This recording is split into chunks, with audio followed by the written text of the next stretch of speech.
अपनी जीविका के लिए हर जगह घूमते रहते हैं। इस बंजारा जाति को तो पहले वोट के लिए भी बहुत परेशान होना पड़ा था। आज के वक्त में जब हम 21वीं सदी में जी रहे हैं तो वोट का अधिकार तो उसको मिल गया, लेकिन आज भी बंजारा जाति के साथ अन्याय और अत्याचार हो रहा है। यहाँ पे बहुत स्पष्ट है कि पहले तो उनको जाति में ही कंफ्यूजन दिया जाता है कि तुम दलित में हो कि हिंदू में हो, तुम फलान में हो, ढिमकान में हो। वोट का जब वक्त आता है उसको जोड़ लिया जाता है अपने साथ में, और वोट लेने के बाद उसके जो अधिकार उसको चाहिए उस पर चुप्पी साध दी जाती है। तो 2024 का चुनाव है, इस बार बंजारा क्या सजग है कि इस बार जब तक हमारा अधिकार नहीं मिलेगा हम झूठे वादे पे नहीं जाएंगे। 100% बिल्कुल। तो आपको लगता है जो 50 सालों से आपकी डिमांड चली आ रही है इस बार पूरी होगी? इस बार पूरी होगी इतनी जल्दी? इसलिए सुनिए, जो हमारी मांग है अनुसूचित जनजाति की, और अनुसूचित जनजाति का एक मानक होता है, उस मानक के क्राइटेरिया का, और उस क्राइटेरिया को भारत सरकार के निर्देशानुसार उत्तर प्रदेश सरकार ने उस क्राइटेरिया का सर्वे कराया। उस क्राइटेरिया का सर्वे करा करके बंजारा समाज उस क्राइटेरिया में खरा उतरा, और उत्तर प्रदेश सरकार ने उस क्राइटेरिया के तहत अपनी रिकमेंडेशन गवर्नमेंट ऑफ इंडिया को भेज दी है। तो वो स्टेट गवर्नमेंट ने पूरी अपना हमारे जो कहाँ बस्तियाँ हैं, कहाँ उनकी जनसंख्या है, कितनी जनसंख्या है, और एक और बताऊँ मैं, ये समाज भारतीय जनता पार्टी को 95% वोट देता है और हिंदूवादी समाज है। उत्तर प्रदेश में एक भी कोई परिवार, पॉइंट माने समथिंग परिवार, कोई भी न तो क्रिश्चियन है, न मुस्लिम है, न अदर कोई कास्ट में है, सिर्फ है तो हिंदू है। और इस हिंदू बंजारा समाज की recommendation government of Uttar Pradesh ने गवर्नमेंट ऑफ भारत सरकार को भेजी है। तो मुझे उम्मीद है, हम तो यहाँ पर पार्लियामेंट का सत्र चल रहा है और भारत सरकार को अवगत कराने आए हैं कि साहब हमारा प्रस्ताव भी यहाँ पर पड़ा हुआ है, उस पर भी ध्यान दो और इस बंजारा समाज को एसटी का दर्जा दो। सर, सालों साल तक प्रस्ताव पड़े रहते हैं, पहले तो प्रस्ताव भेजने में सालों साल लग जाते हैं। 75 साल आज़ादी के हो गए, अमृत काल चल रहा है, लेकिन इस देश में काम करने की जो व्यवस्था है आज भी वही है कि सालों साल फाइल ही मूव नहीं होता।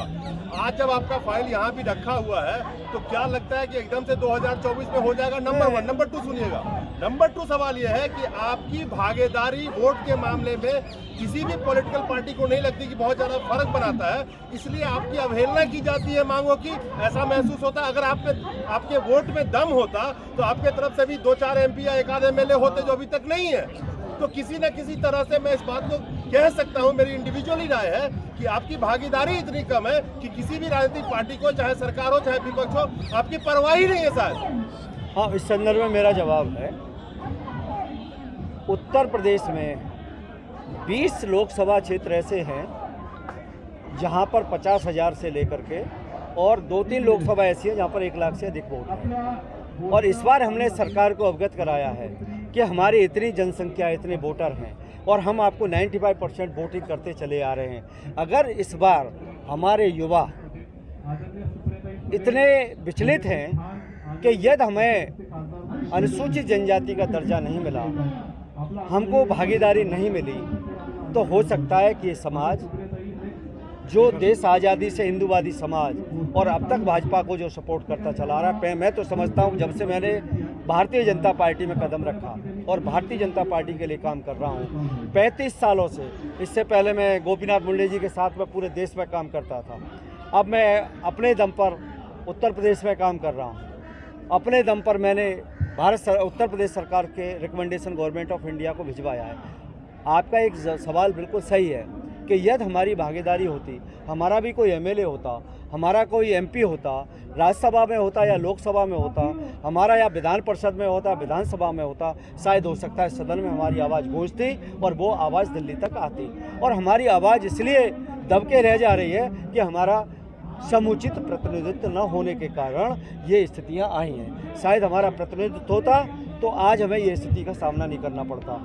आज इसी के तहत आज हमारा प्रतिनिधित्व न होने के कारण आज हमारे समाज के लोग यहाँ पर एकत्रित हुए हैं। अपनी आवाज़ को इस धरने के माध्यम से हम सरकार तक अवगत कराने के लिए आए हैं। सब हमारी बात को भी सुनिए, हमारी ये मांगे हैं, हमें सिर्फ 2 मांगे, हमारी तीसरी कोई मांग नहीं है। हमको अनुसूचित जनजाति का दर्जा दे दो और हमारी राजनीतिक जो भी भागीदारी बनती हो वो दे दो। सर आखिरी सवाल मेरा ये है कि सेंसस के मुताबिक, क्योंकि अभी तो सेंसस हाल फिलहाल हुआ नहीं है, हम 2011 के मानक मान के चले, जातिगत जनगणना हुई नहीं है, लेकिन रफली ये कहा जा रहा है कि 12 करोड़ से ज़्यादा आपकी पूरे भारत में नोमैड्स की आबादी है। अगर 12 करोड़ से ज़्यादा अगर आपकी आबादी है तो जो आप लड़ाई लड़ रहे हैं उसमें 12 करोड़ लोग कंसोलिडेट होके, चाहे किसी भी प्रदेश के क्यों ना हो, इस लड़ाई को आगे क्यों नहीं बढ़ाते? 12 करोड़ है, आप अपना एक एमपी कहीं से भी खड़ा कर सकते हैं। जरूरी नहीं है कि कोई भी ऐसा राजनीतिक दल का कोई नेता नहीं है कि एक अपने समुदाय के बदौलत वो एमपी बन गया हो, वो और समुदाय को भी साथ में जोड़ के एमपी बनता जरूर है, लेकिन आपकी भी आबादी इतनी कम भी नहीं है कि आप उस चीज में अपनी हिस्सेदारी बढ़ाने में पहल ना कर सके। जब तक आपकी सिस्टम में भागीदारी नहीं होगी, आपकी मांग निरंतर चलती रहेगी और सब आपको झूठे वादे करते रहेंगे।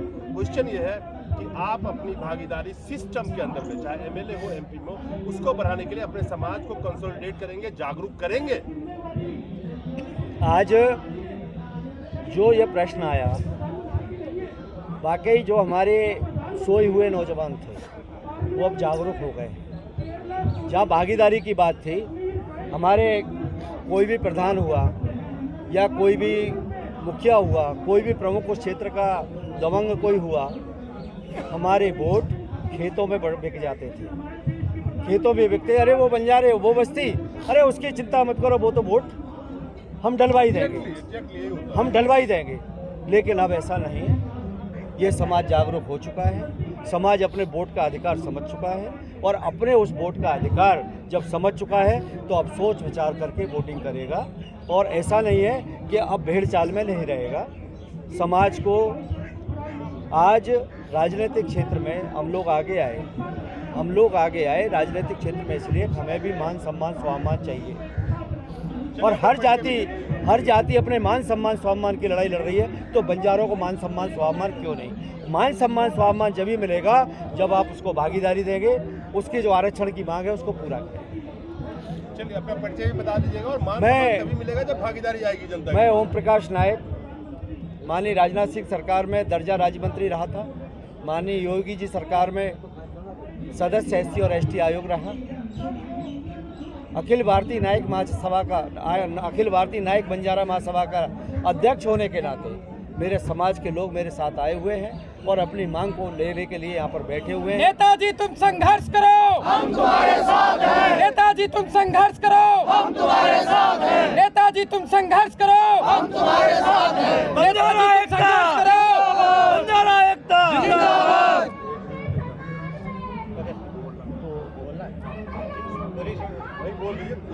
चालू है। बाबूराम नायक, पूर्व जिला पंचायत सदस्य भाजपा। एसटी का दर्जा पाने के लिए अपनी सरकार से, योगी सरकार से प्रस्ताव करा करके भारत सरकार को भेज चुके हैं। अब भारत सरकार, हमारी मोदी सरकार इस बंजारा समाज की मांग को पूरा करे। और हिमाचल में हम एससी का दर्जा प्राप्त है बंजारा समाज को, हिमाचल के अंदर, दिल्ली के अंदर एससी समाज का दर्जा प्राप्त है बंजारा समाज को। तो पूरे भारत के अंदर मैं मांग करता हूं कि एक कैटेगरी में बंजारा होना चाहिए और एक कैटेगरी में एससी में इस जाति को लेकर के, जैसे हमारे जहां पर एससी समाज में आते हैं बंजारे, एसटी का दर्जा एससी का है, वहाँ पर हमारे विधायक भी हैं, एमपी भी हैं। तो उस दर्जे में आकर के हम विधायक या एमपी या मतलब जिला परिषद बनने के बाद अपने समाज का भला कर सकते हैं। इसलिए हमारा ओम प्रकाश नायक जी के द्वारा, पूरे बंजारा समाज के द्वारा ये धरना दिया गया है कि हमें एसटी में, एससी में, जैसे हिमाचल में और दिल्ली में है, पूरे भारत में एक कैटेगरी में बंजारा हो जाए, ताकि इसका उत्थान, इसका समाज का भला हो सके, इसकी उन्नति हो सके।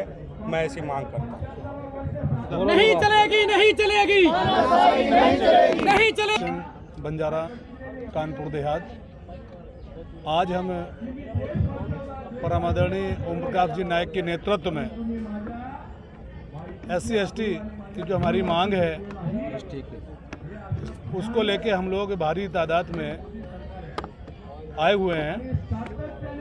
और बार बार इतने वर्षों से इतना प्रयास चल रहा है, फिर भी हमारी ये मांग पूरी नहीं हो रही है। जबकि अनुसूचित दर्जे का सारा हम लोग मानक पूरा करते हैं, फिर हमारे साथ ऐसा सुतला व्यवहार क्यों सरकार कर रही है?